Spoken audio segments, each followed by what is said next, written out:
오늘은 가정에 관한 설교입니다. 가장 어려운 설교입니다.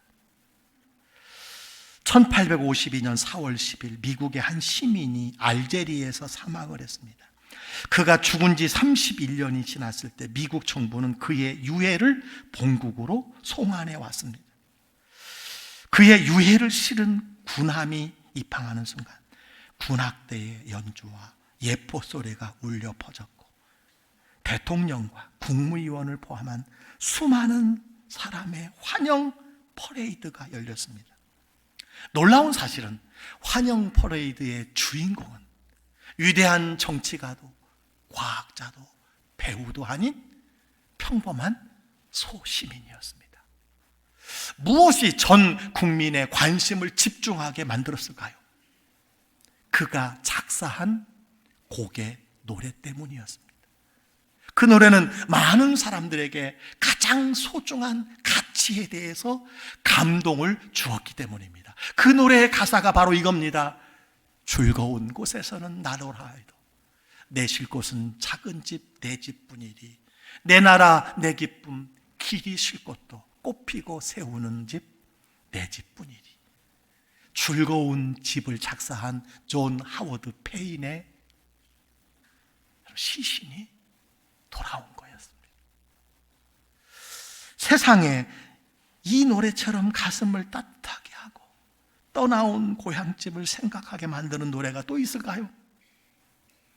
우리나라의 나의 살던 고향은 이 노래에 비교할 수 있는 노래가 아닐까 생각합니다. 그의 유해 앞에서 대통령은 이렇게 선포했습니다. 그는 세상에서 가장 소중한 것이 무엇이며 세상에서 가장 가치 있는 것이 무엇인지를 가르쳐 주었습니다. 사랑하는 성도 여러분, 오늘날 이 소중한 가정에서 얼마나 많은 사람들이 힘들어하는지요.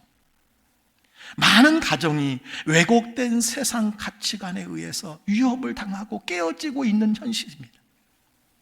그래서 영국의 사회 비평가 존 러스키는 이런 말을 했습니다. 인류 역사는 가정의 역사이다. 한 나라의 수준은 그 나라의 가정 수준 이상으로 올라갈 수 없고 한 나라의 생존은 가정의 생존에 달려있다. 역사학자 에드워드 기브로는 1000년 유럽을 다스렸던 로마 제국 멸망의 원인은 다름 아닌 가정의 붕괴라고 지적했습니다. 로마의 한 철학자는 로마가 무너져가는 황혼역에서 이렇게 외쳤습니다. 애국자들이요, 가정을 지키십시오. 여러분을 사랑하는 담임 목사로서 여러분에게 외칩니다. 성도 여러분, 가정을 지키십시오. 성도 여러분, 가정을 지키십시오. 사실 하나님이 이 땅에 만든 공동체는 가정과 교회뿐입니다. 흔히 하나님께서 아담의 옆구리를 쳐서 가정을 만드셨고 예수님의 옆구리를 쳐서 그의 핏값으로 교회를 만드셨습니다. 하나님은 가정을 통해서 믿음, 소망, 사랑을 경험하며 살도록 허락해 주신 것입니다. 가정은, 결혼은 하나님의 아이디어입니다. 여러분의 가정은 어떻습니까? 여러분은 어디에서 지금 행복을 찾고 계십니까? 우리는 더 편리한 삶, 더 많이 소유하면서도 행복하지 못하다고 이야기합니다. 행복지수는 더 낮아져 가고 있다는 사실 아십니까? 2025년 세계 각국의 행복지수에 따르면 대한민국은 58위라고 조사가 되었습니다. 일본은 55위입니다. 미국은 24위였습니다. 행복지수에 미치는 요인이 무엇일까요? 물질과 상관없다는 겁니다. 소득이 행복의 필요 충분 조건이 될 수 없다는 것입니다. 그렇습니다. 융성하게 차려놓은 음식과 입맛은 별개의 것입니다. 호화주택과 행복은 별개요, 비싼 침대와 단잠은 별개입니다. 사람들은 내 환경을 바꾸면 행복할 것이라고 생각합니다. 환경을 바꾸면 가정이 행복할 것이라고 생각을 합니다. 그래서 많은 것을 바꿉니다. 집도 바꾸고, 직장도 바꾸고, 친구도 바꾸고, 가끔 교회도 바꿉니다. 배우자도 바꾸어 봅니다. 결코 행복을 보장해 주는 것이 아닙니다. 오늘 본문은 이스라엘의 세 번째 왕이었고 부자였고 수많은 처첩을 거느리고 궁궐에서 호의호식하며 살았던 솔로몬이 인생의 지혜를 기록한 말씀이 오늘 봉독한 말씀입니다. 지혜자 솔로몬이 제시하는 행복한 가정을 위한 지혜가 있습니다. 행복한 가정을 위한 요소가 있습니다. 첫 번째는 무엇입니까? 하나님을 경외하는 믿음의 가정입니다. 하나님을 경외하는 믿음의 가정이에요. 이것이 행복의 첫 번째 요소입니다. 여러분 16절을 보시기 바랍니다. 가산이 적어도 여호와를 경외하는 것이 크게 부하고 번뇌하는 것보다 나으니라. 성경은요, 재산이 좀 적어도 하나님을 경외하며 사는 것이 재산이 많고 싸우며 다투는 것보다 행복하다고 그렇게 이야기합니다. 하나님이 인간을 살펴보실 때 돈이 전부가 아니라는 것을 오늘 가르쳐 주시는 거예요. 비록 가난할지라도 하나님을 경외하는 사람을, 하나님을 믿는 사람은 어디서든지 행복할 수 있다라는 거예요. 그러나 부자일지라도, 많은 부동산을 가지고 있을지라도 하나님을 모르는 자는 불행한 인상이라는 것을 성경은 우리에게 가르쳐 주고 있습니다. 그래서 시편 127편 1절은 이렇게 말합니다. 여호와께서 집을 세우지 아니하시면 세우는 자의 수고 같다며 여호와께서 성을 지키지 아니하시면 파수꾼에 깨어 있음이 헛되도다. 그렇습니다. 하나님이 함께 해주셔야 돼요. 하나님이 도와주셔야 돼요. 하나님이 지켜주셔야 되는 줄 믿습니다. 하나님을 경외하는 믿음의 가정이 행복의 첫 번째 요소라고 성경은 말씀해 주고 있습니다. 여러분 그림 한 장 보실까요? 우리가 잘 알고 있는 밀레의 만종이라는 그림입니다. 그림만 봐도 평화로워요. 부부가 밭에서 일을 하다가 저녁 노을이 지면 저 멀리 보이는 예배당에서 울려오는 종소리를 들으면서 두 손 모아 감사 기도하며 서 있는 모습입니다. 여기서 행복의 세 가지 요소를 찾을 수 있다고 합니다. 이것이 바로 행복의 세 가지 요소라는 거예요. 여러분 뭡니까? 노동입니다. 일이에요. 두 번째는 부부 사랑입니다. 세 번째는 하나님을 향한 믿음이라는 것을 가르쳐주고 있습니다. 하나님을 향한 믿음이 있는 이 부부, 여러분 행복하다라고 하는 것을 만인에게 가르쳐주는 그림의 메시지가 아닌가 생각합니다. 앞으로 세상은 많이 변할 것입니다. 빠르게 변할 것입니다. 미래학회가 발행한 문서에 따르면 21세기의 가정은 결혼이 거래의 개념으로 바뀐다고 합니다. 이제 결혼은 사랑이 아닙니다. 이제 새로운 가족 형태가 등장했습니다. 이미 계약 결혼, 미혼 여성의 입양아 가정, 동성애 가정, 사이버 부부, 사이버 가정이 있어요. 제가 요즘 깜짝 놀라는 것은요, 제 딸이 여기 앉아 있는데 31살이에요. 나이를 말하면 안 되는데 친구들이요, 주변 사람들이 혼인 전 동거하는 아이들이 너무 많다는 거예요. 저는 이해가 안 가요. 부모로서 부모가 그거 허락했냐? 다 허락한다는 거예요. 여러분 남녀 차별하는 것이 아닙니다. 아니요, 그러면은 여자 쪽 부모들도 다 찬성한다는 말이냐? 다 찬성한다는 거예요. 왜 찬성하느냐? 살다가 이혼하느니 몇 년 살아보고 아니면 헤어지고 괜찮으면 결혼하라는 거예요. 여러분, 이것은 하나님이 우리에게 주신 결혼의 제도가 아닙니다. 여러분, 요즘 결혼식 10곳의 주례자는요, 한 곳도 거의 안 세워집니다. 목회자의 주례가 없어졌어요. 기도로 세워주는 것만 해도 얼마나 감사한지 몰라요. 5년 만에 완전히 변했습니다. 세상이 변했어요. 여러분, 인간이 하나님을 떠나는 순간부터, 하나님이 만드신, 디자인하신 것을 떠나는 순간부터 세상은 혼란과 멸망을 향해서 가게 된다는 것, 여러분, 우리가 기억해야 합니다. 따라서 가정의 행복은요, 하나님과의 관계가 최우선이라고 말할 수 있어요.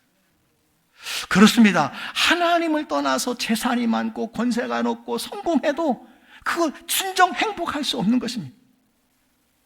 여러분, 인생에 하나님이 빠지면 행복할 수 없는 거예요.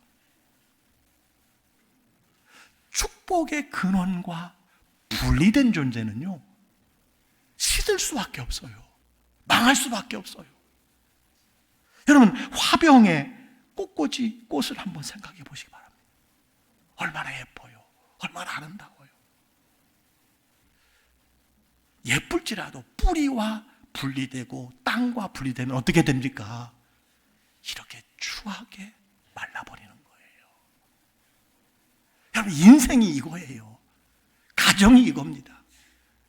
인생이 아무리 화려해도요, 복의 근원과 분리되면 행복도 시들어버리는 거예요.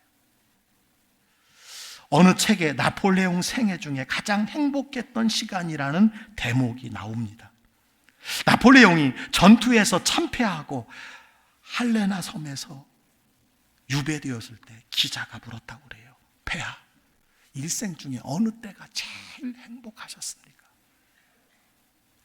잠시 생각하던 나폴레옹이 이렇게 말했습니다.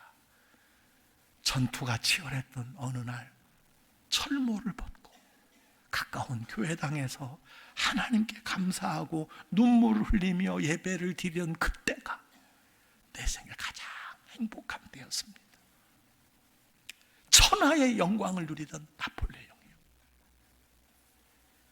교회당에서 예배하던 날이 가장 행복했다고 고백을 합니다. 그렇습니다. 성경은 하나님께 가까이 함이 내게 복이라고 말씀하셨어요. 하나님과 함께하는 것이 복이에요. 이 말을 뒤집으면 하나님과 멀어지는 것이 내게 화라는 겁니다. 행복한 가정, 하나님과 멀어지면 행복이 멀어지는 거예요. 하나님을 경외하는 것이 행복의 첫 번째 요소인 것을 꼭 기억하시기를 주의 이름으로 축복합니다. 두 번째는 서로 사랑하는 화목한 가정입니다. 오늘 17절은 이렇게 말합니다. 채소를 먹으며 서로 사랑하는 것이 살찐 소를 먹으며 서로 미워하는 것보다 나으니라. 또 비슷한 말씀이 있어요. 잠언 17장 1절에 마른 떡 한 조각만 있고도 화목하는 것이 제육이 집에 가득하고도 다투는 것보다 나으니라. 그래요. 집에 진수성찬을 차려놓고 다투는 것보다 차라리 떡 한 조각에 화목한 것이 낫다는 거예요. 육신의 편안함보다 마음의 평안이 더 귀한 줄 믿습니다. 그래요. 행복한 가정은 잘 먹는 조건이 아니에요. 많이 소유하는 조건이 아니에요. 서로 사랑하고 화목한 조건이라는 사실을 믿으시기를 주의 이름으로 축복합니다. 불란서의 문호 빅톨 이구에게 친구가 물었습니다. 집과 가정은 어떻게 다른가? 빅톨 이구가 이렇게 대답을 해요. 집은 나무와 벽돌과 시멘트로 세워지지만 가정은 믿음과 사랑으로 세워지는 것이라네. 집은 수십 년 지탱할 수 있지만 그런 가정은 수천 년을 이어가는 것이지. 오늘 사람들은 철근과 시멘트, 대리석과 나무와 유리로 더 좋은 집, 더 큰 더 높은 집을 짓습니다. 집안에 온갖 편리하고 화려하고 값비싼 것으로 꾸며놓습니다. 그런데 용서와 사랑으로 꾸미지 않는 가정은 사상두각이라는 거예요. 모래 위에 집을 짓는 것과 같습니다. 그래서 이 시대를 향하여 어떤 분은 이렇게 이야기했어요. 하우스는 있지만 홈은 없다.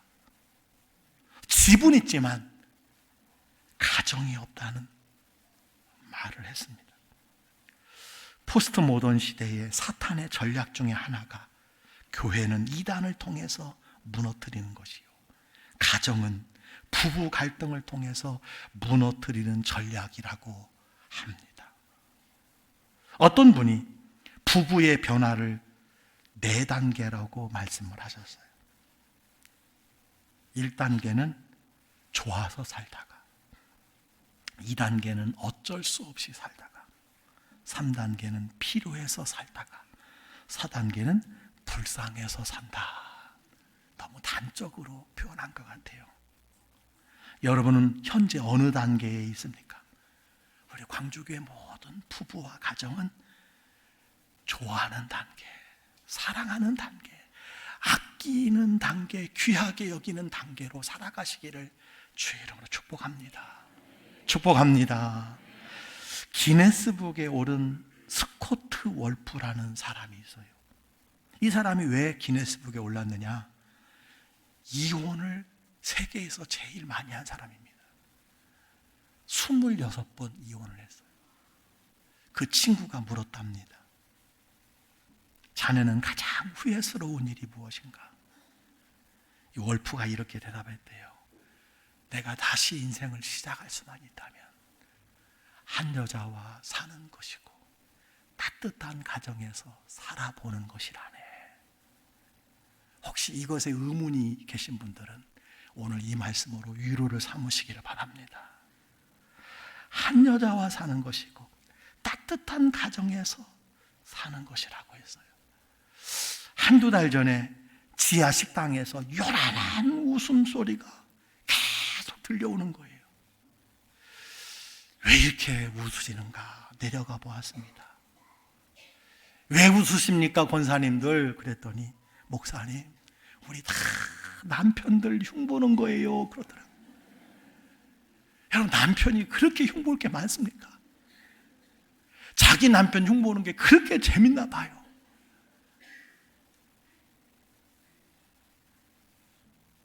제가 그런 생각이 들어요.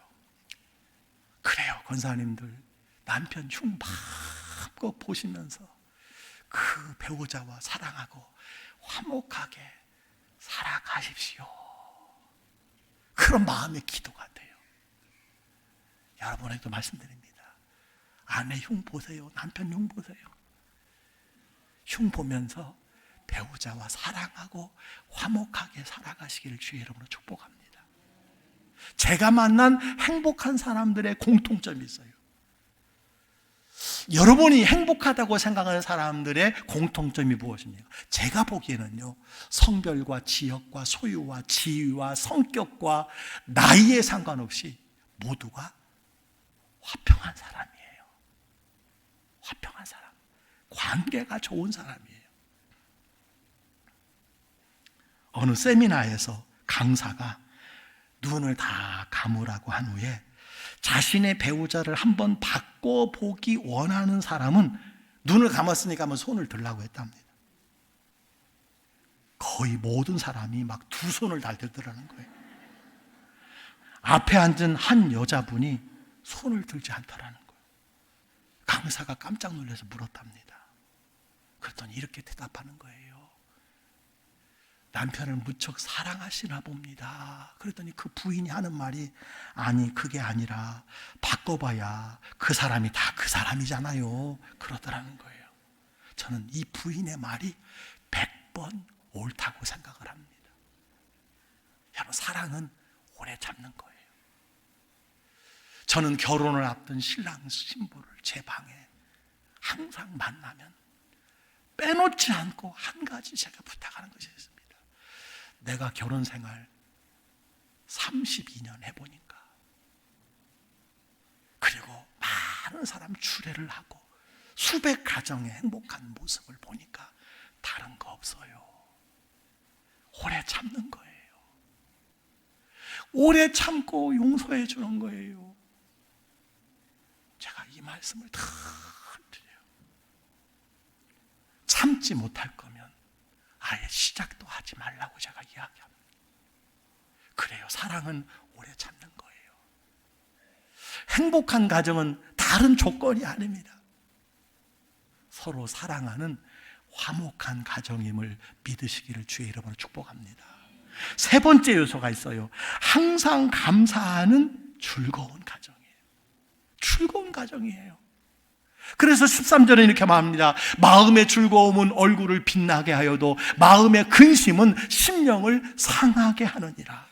또 15절은 이렇게 말합니다. 고난받는 자는 그날이 다 험악하나 마음이 즐거운 자는 항상 잔치하느니라. 마음이 즐거우면 잔치하는 거예요. 잔치.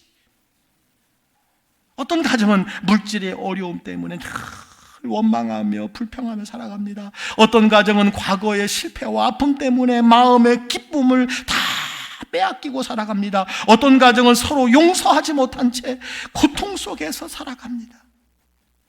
여러분, 이런 말씀이 있습니다. 잠언 17장 22절에 마음의 즐거움은 양약이라도 심령의 근심은 뼈를 마르게 하느니라.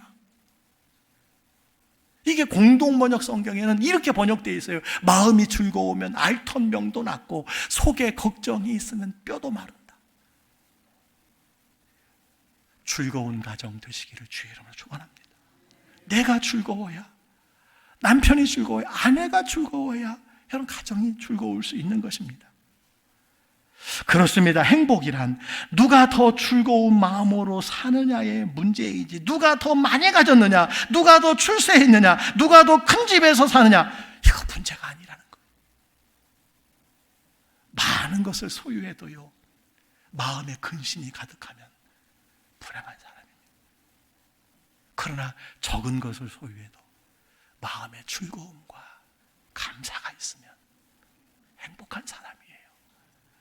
오늘 여러분 이 예배를 드리면서 여러분은 즐거움과 감사가 있는 행복한 사람이 되시기를 주의 이름으로 축복합니다. 여러분의 가정에는 어떤 것이 있고 어떤 것이 없습니까? 세 가지 조건 중에서 어떤 것이 차고 넘치는 것 있습니까? 어떤 것이 턱없이 부족한 것이 있습니까? 잘 들으세요. 독일의 식물학자 리히비의 최소량의 법칙이라는 것이 있습니다. 리히비의 식물 성장의 최소량의 법칙, 여러분 들어보셨습니까?